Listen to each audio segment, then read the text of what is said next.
Good morning and welcome to this week's Idiom of the Week. My name is Michael and I am talking to you from England, where it is very wet and raining.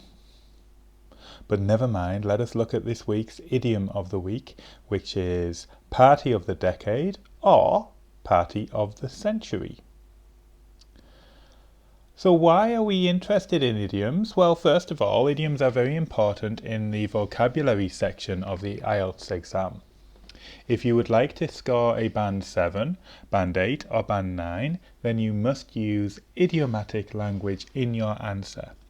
Idioms are native, natural English phrases that English speakers use quite regularly, but foreign speakers of English find difficult to use.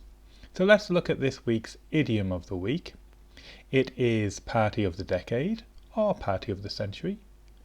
And the meaning of this is that it's the best party of the decade or the century. So an example of this in a sentence would be, the event I would like to talk about is my 21st birthday party. It was the party of the decade. No, it was the party of the century. So you could use this idiom when you are talking about an event, an exciting event that happened to you, or perhaps something that happened when you were on vacation. You can use this one for the part 2 answer when you have to describe an occasion or an event.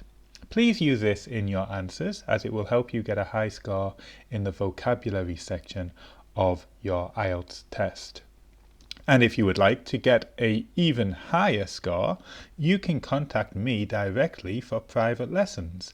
I am a qualified English examiner and I am also an English professor. I have helped hundreds of people get the IELTS score they need. So please contact me on Kakao Talk, Skype or WhatsApp. And please stay safe, stay tuned, stay healthy and keep studying English. Thank you. Goodbye.